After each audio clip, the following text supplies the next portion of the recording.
Allez, exercice 3. Donc l'exercice qui est là, c'est un exercice dans lequel l'idée c'est d'ajouter un nouvel enregistrement, un fichier CSV. Imaginez une base de données où on aurait besoin de rajouter une information, un enregistrement. Comment le faire? Alors, l'idée c'est d'abord d'ouvrir le fichier CSV et de regarder, de récupérer le nom et l'ordre des clés. Alors le fichier CSV il est là, je vais l'ouvrir avec Visual Studio Code. Voilà. Bon, nom, prénom, NSI, physique, maths, voilà les clés. Puis là, c'est déjà des enregistrements qui sont dedans. Ok, j'ai repéré que nom, prénom, NSI, physique, maths, c'était les clés.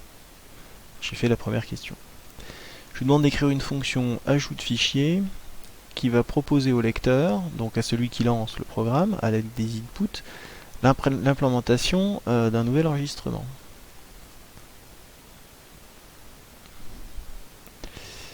Alors voilà le nom def ajouté CSV, et puis je vais avoir fichier.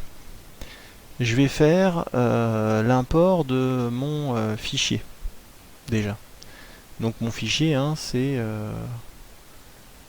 donc le fichier que j'ai rentré là, et puis je vais le stocker dans une variable qui s'appelle fichier. Ici, je vais avoir les inputs qui correspondent au nom de vos clés. Hein. Vous aviez nom, prénom, NSI, physique, maths, les clés.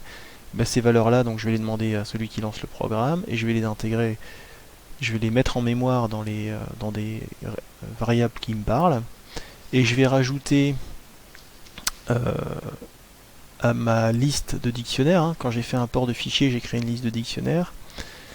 Je vais rajouter le dernier dictionnaire correspondant à mon nouvel enregistrement. Donc en nom, le name que j'ai rentré au-dessus, prénom, la note en NSI, en physique, en maths. Ensuite, je vais avoir une variable ordre qui correspond à l'ordre de mes champs attendus. Donc là, rappelez-vous ce qu'on a dit avant, on pourrait éventuellement changer. Et puis on va retrouver le script de la fonction d'avant, hein, de celle qui est là, que j'ai simplement reproduite ici. Et on a terminé. Alors on va tester ça. Alors dans l'exo, on vous demande de tester avec dans le tas Alphonse. Puis des notes, j'en sais rien, mettez ce que vous voulez. Alors avant, je vais vérifier. Voilà, je vais fermer ce fichier là. Voilà, alors il se passe rien. Allons voir ce qui s'est passé. Je rouvre mon fichier. Et on a bien rajouté notre dernière entrée. Voilà, donc c'est un fichier, c'est un script qui fonctionne. Alors, question pour vous, question que je n'ai pas réussi à... Je n'ai pas trouvé la réponse. Alors, je vous la pose. Mon idée au départ, c'était d'utiliser la fonction qu'on a écrite avant. Alors, je vais mettre ça propre, je vais effacer cette entrée-là, hop, je vais fermer ce fichier. Et donc d'utiliser la fonction d'avant, qui prend une chaîne de caractères, et puis l'ordre, et qui directement va faire le CSV. Hein, donc il va...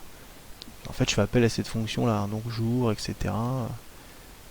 Et ça, quand je le lance, j'ai un problème. On y va. Alors, c'était dans le tas Alphonse. Des notes, peu importe. Et là, il me met une erreur.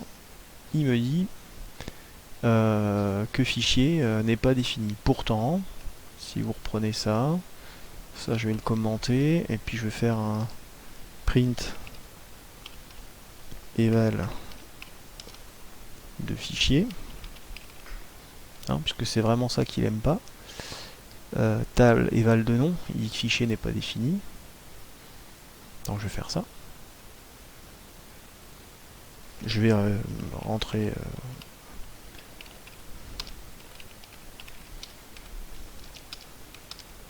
ça fonctionne.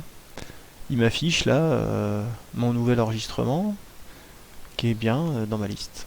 Voilà, je vous laisse avec ce problème si vous avez la réponse. Petit coup de Discord, ça m'intéresse.